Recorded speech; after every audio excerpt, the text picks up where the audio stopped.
bersyukur dengan segala nikmat yang Allah berikan kepada kita. Mungkin tahun-tahun sebelumnya kita diperintah Allah Subhanahu wa taala untuk bersyukur. Kita bisa buka puasa bersama, kita bisa kajian bersama, tarawih bersama, bahkan mungkin sahur bersama, takbiran bersama, Idul Fitri bersama, atau mungkin bisa jadi kita ini kemarin kita orang bersyukur.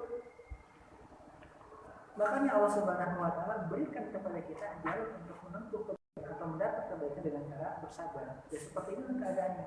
Namun sekali lagi, tinggal bagaimana kita menggapai kebaikan tersebut. Jangan jadikan alasan, wah nggak ada kajian berjamaah di masjidnya akhirnya kita tidak. Sekarang masih banyak kajian-kajian ini. Atau misalkan, wah udah nggak bisa sholat tarawih di masjid, udah nggak sholat tarawih juga. Sholat tarawih bisa dilaksanakan juga di rumah. Bahkan mungkin satu kesempatan bagi kita untuk lebih dekat dengan keluarga. Kalau biasanya mungkin kita sholat di masjid dengan keluarga, sekarang kita sholat di rumah bersama keluarga. Ada satu hal yang positif yang bisa kita ambil tentunya dari wabah seperti ini. Tapi intinya adalah bagaimana jangan sampai kondisi seperti ini melemahkan semangat kita, melemahkan jiddiyah kita untuk menggapai kemuliaan Ramadan. Karena Ramadan itu tidak akan memberikan kemuliaannya kepada orang yang tidak mau dimuliakan oleh orang. Siapa orang-orang yang mendapatkan kemuliaan Ramadan? Orang-orang yang memuliakan Ramadan itu sendiri. Maka dari itu mari kita muliakan Ramadan ini dan kita sama-sama berusaha.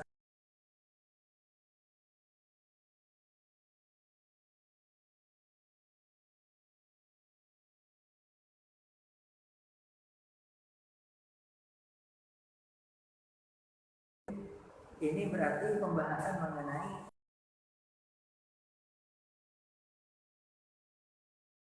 bahas yang misalkan kita bahas lebih lanjut yaitu apa? Untuk mencatat atau untuk dipersaksikan supaya kalau misalkan ternyata orang tersebut hilang, ada jejaknya atau misalkan mengingkari, ini bisa kita tagih atau bisa kita ambil hak kita yang memang sudah diambil. Nah, bagaimana? Sedikit kita jawab ya sehingga bagaimana kalau misalkan ternyata yang berhutang itu hilang jejaknya?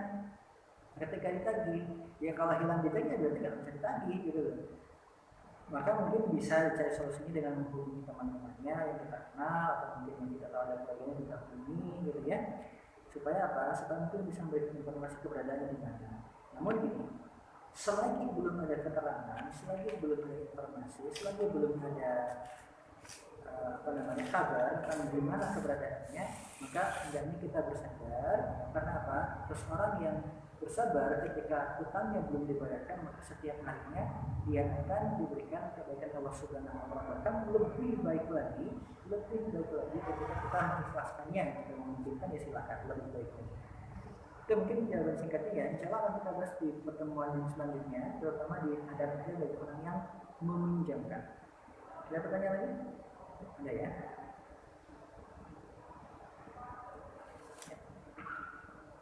Monggo biar masuk bagi yang mau bertanya, dipersilakan. Atau mungkin bertanya nanti bisa lewat WhatsApp ya. Nanti kita bacakan di pertemuan ini. Bagaimana jika kita dipaksa meminjam, namun dengan syarat memberikan iuran seikhlasnya? Padahal saya sudah berusaha meminjam.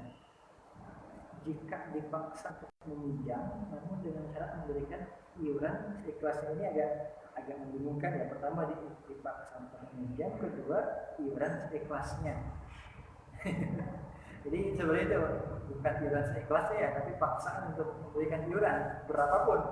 Ya, artinya jika dia merupakan suatu hal yang disepakati bersama dan bukan dalam melakukan maksiat, mungkin sifatnya iuran mungkin ya, atau mungkin sifatnya adalah sumbangan atau gimana, maka sebenarnya tidak mengapa selama tidak memberatkan dan memang mampu. Namun sesuatu yang dipaksa gitu ya, sesuatu yang dipaksakan itu merupakan hal-hal yang termasuk dalam Islam itu tidak dihitung oleh Allah Subhanahu wa taala. Ketika pun misalkan terdapat dosa di dalamnya dan lain-lain, maka tidak dihitung sebagai satu dosa oleh Allah Subhanahu wa taala karena satu paksaan.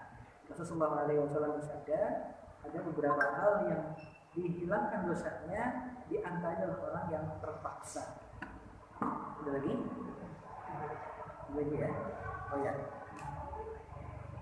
Jika kita meminjam orang lain lebih baik emas atau uang tunai. Nah, ini nanti akan berkaitan dengan apa? Berkaitan dengan apakah yang dibayarkan itu sesuai jumlah yang dipinjamkan atau dengan kurs uang sekarang. Kalau misalkan pengen tetap, maka pinjamkan emas. nanti dikembalikan emas juga. Jangan rupiah dinilai dengan emas. Kenapa? Itu berbeda, gitu ya. Bukan nilainya, tapi barangnya. Rupiah bayar rupiah. Minjem 10.000 biar 10.000. Tapi kalau 10.000 dulu dengan sekarang berbeda. Nah, itulah bedanya. Kalau pengen stabil, maka pinjamkanlah emas. Nah, insya Allah akan kita bahas lebih lanjut nanti dalam pembayaran utang piutang, terutama dalam hal berbedanya nilai tukar uang, gitu ya. Jamaah sekalian Allah Subhanahu wa taala sudah mendekati maghrib. Insyaallah akan kita menutup pertemuan selanjutnya untuk fikih muamalah akan kita bahas setiap hari Jumat, namun tidak menutup kemungkinan bagi jamaah yang bertanya, silahkan bisa bertanya esok hari atau kalau tidak ada halangan kita akan sama-sama mengadakan kajian online selama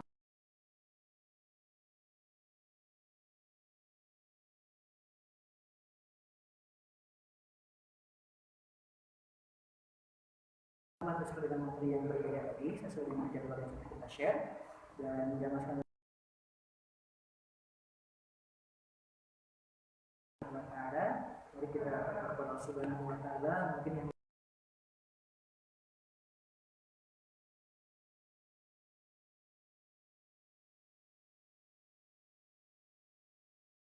yang kedua, semoga Allah Subhanahu wa taala memberikan kepada kita kesabaran dalam masa ujian. Yang ketiga, wabil khusus untuk negara kita dan semua umat manusia, semoga Allah Subhanahu wa taala lindungi dari wabah yang sedang terjadi, dan semoga Allah Subhanahu wa taala segera mengangkat wabah ini dari negeri kita. Ala hadinah wa al-Fatihah. A'udzubillahi minasyaitonir rajim. Bismillahirrahmanirrahim.